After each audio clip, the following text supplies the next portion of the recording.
మొత్తం మీద మనకి ఫ్యామిలీలో ఎంతమంది ఉండాలి? 8 మెంబర్స్ ఉండాలి. ఓకేనా? నెక్స్ట్ ఏం చెప్పారు? S is the daughter of J who is the wife of B. జేకి ఎస్ డాటర్, మళ్ళీ ఈమె వైఫ్ ఎవరికి? బికి. అంటే బి జెండర్ తెలిసిందిగా. హూ అంటే పక్కనే ఉన్న పర్సన్ అండి. ఓకేనా? Next T is the grandfather of A. T is the grandfather ఎవరికండి? ఏకి. అంటే ఈ మధ్యలో ఎవరో ఉన్నారు, అంటే వాళ్ళ డాటర్ వాళ్ళ చిల్డ్రన్ అయినా గ్రాండ్ ఫాదర్ అవుతారు, ఎలా అయినా కదా. అందుకని నాకు జెండర్ తెలియదు కదా, ఏ జెండర్ కూడా తెలియదు. తెలియనిట్టే పెట్టాలండి, తెలిసినట్టు ఊహించకూడదు. ఓకేనా? తెలియకపోతే తెలియలేదు. P is the daughter in law of J. జేకి డాటర్ ఇన్ లా అవ్వాలి. జే జెండర్ తెలుసు, జే యొక్క సన్ వాళ్ళ వైఫ్ అవ్వాలండి P.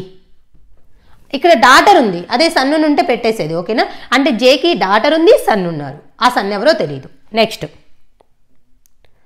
Are is the brother in law of M. M is the brother of yes.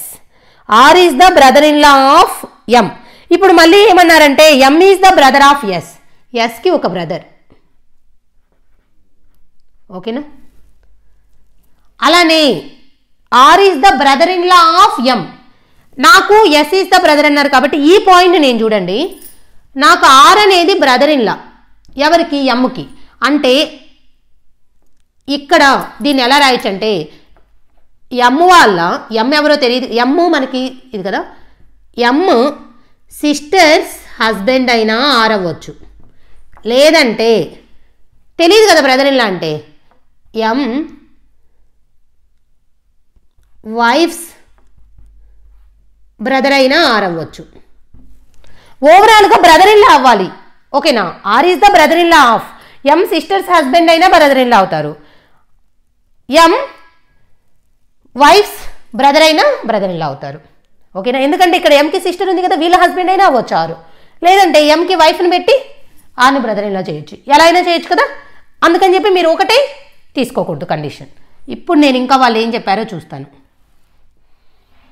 Okay, ఇంకేమైనా చెప్పారా? M has only one daughter. ఎమ్కి ఒకే ఒక డాటర్ ఉందంట. నేను ఇక్కడ రాస్తున్నాను ఆ పాయింట్, అదా ప్రాబ్లం.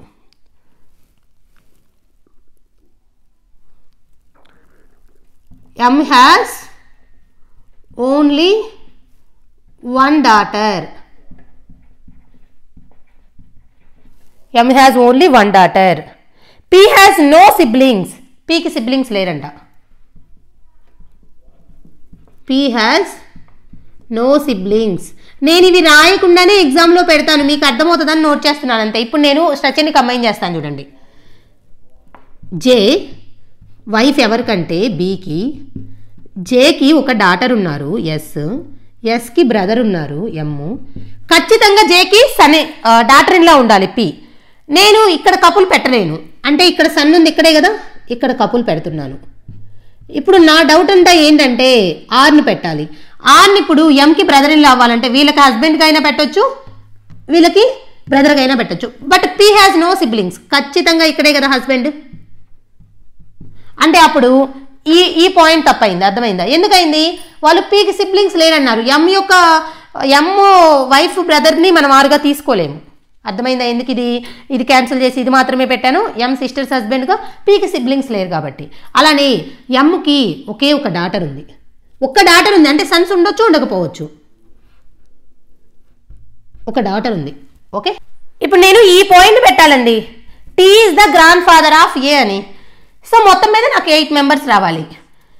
ఇప్పుడు నేను 1 2 3 4 5 6 7 టీ ఇక్కడ పెట్టాను అనుకో, ఆర్ పేరెంట్ అయినా కావచ్చు. ఇప్పుడు నేను ఏ ఇక్కడ పెట్టి T is the grandfather అంటే వీళ్ళు ఆల్రెడీ గ్రాండ్ ఫాదర్స్ కాబట్టి, గ్రాండ్ పేరెంట్స్ కాబట్టి ఇక్కడైనా పెట్టొచ్చు, ఇక్కడైనా పెట్టొచ్చు. బట్ నేను ఇక్కడే పెడుతున్నా. ఎందుకు ఇక్కడ పెడుతున్నాను చెప్తాను చూడండి. ఇక్కడ ఏ ఎందుకు అంటే నాకు ఓవరాల్గా ఇక్కడ డెఫినెట్గా తెలిసిపోయారు. ఇప్పుడు నేను టీ ఇక్కడ పెడితే మళ్ళీ ఇక్కడ ఇంకో పర్సన్ పెట్టాలి ఏ, అప్పుడు 9 మెంబర్స్ అవుతారు ఫ్యామిలీలో. నాకు 8 మెంబర్స్ ఫ్యామిలీలో చెప్పింది. ఓకేనా? సో అందుకని చెప్పేసి ఖచ్చితంగా టీ పి యొక్క ఫాదర్ అనమాట. నేను ఇక్కడ ఆర్ యొక్క ఫాదర్గా అయినా పెట్టొచ్చు. అప్పుడు నాకు వీళ్ళ సన్ ఆర్ డాటర్ అవుతుంది ఏ. అప్పుడు ఇక్కడ ఆల్రెడీ ఒక పర్సన్ ఉన్నారు, ఎం హ్యాస్ ఓన్లీ వన్ డాటర్ అంటే ఒక పర్సన్ పెట్టాలి.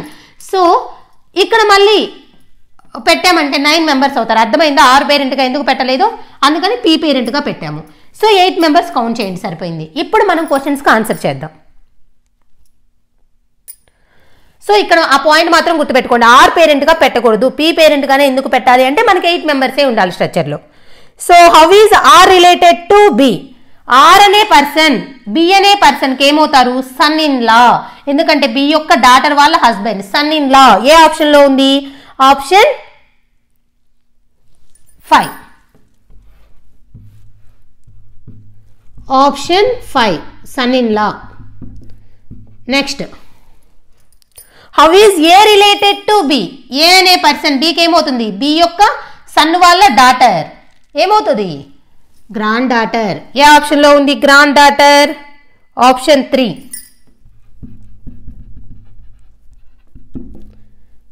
Next, if V is the sibling of A, then V related to S. Then how is V related to S? అంటే ఇక్కడ V సిబ్లింగ్ అయితే అంటే ఇంక ఖచ్చితంగా బ్రదరే, ఎందుకంటే ఎంకి ఒకే ఒక డాటర్ ఉంది, ఇంకా మిగతా సన్స్ ఉండొచ్చు ఉండకపోవచ్చు. ఓకేనా? సో ఇప్పుడు ఎస్కి ఏమవుతుంది? వి నెఫ్యూ. ఏమవుతుంది? నెఫ్యూ. నేను చెప్పాను మన సిబ్లింగ్స్ వాళ్ళ పిల్లలు మనకి అమ్మాయి అయితే నీస్, అబ్బాయి అయితే నెఫ్యూ. సో నెఫ్యూ ఏ ఆప్షన్? ఆప్షన్ 2. నేను వి జెండర్ ఖచ్చితంగా ఎలా చెప్పగలిగానండి? ఇది 2 అండి. వి జెండర్ ఖచ్చితంగా ఎలా చెప్పగలిగాను? ఎమ్మకి ఒకే ఒక డాటర్ అన్నారు ఈ పాయింట్ వైజ్, అందుకని ఇంకొక డాటర్ ఉండకూడదు కాబట్టి. ఓకేనా? ఇదన్నమాట. చూసారా? అంటే ఇంత టైమే పట్టదండి మీకు, మీరు ఎగ్జామ్లో ప్రాబ్లం చేసేటప్పుడు.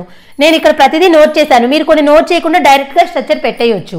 అయితే ఆ పాయింట్స్ తీసుకునేటప్పుడు కొద్దిగా థింక్ చేయండి, ఎక్కడ తీసుకోవాలి, ఎలా తీసుకుంటే మనకు వాళ్ళు ఇచ్చిన కండిషన్స్ అన్నీ సాటిస్ఫై అవుతాయి అని చెప్పేసి. నాకు టీ అనేది ఇక్కడ తీసుకోవాలి ఇక్కడ తీసుకోవాలి నేను కూడా కన్ఫ్యూజ్ అయ్యాను. బట్ అక్కడ ఏంటి 8 మెంబర్సే ఉండాలి, ఇక్కడ తీసుకుంటే మళ్ళీ ఇక్కడ ఒక డాటర్ పెట్టేలేకి డాటర్ ఆర్ సన్ ఏదో ఒక చైల్డ్ పెట్టేసరికి 9 మెంబర్స్ అవుతున్నారు. సో ఇది ఇంకా క్యాన్సిల్, ఇక్కడే తీసుకోవాలి.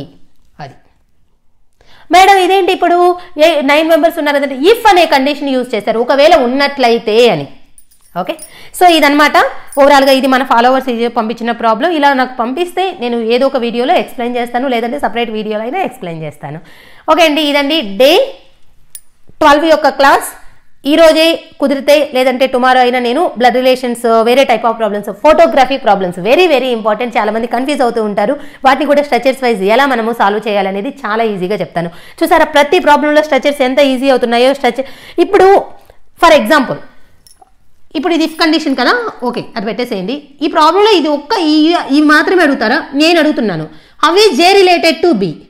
Wife. How is B related to J? Husband. How is R related to M?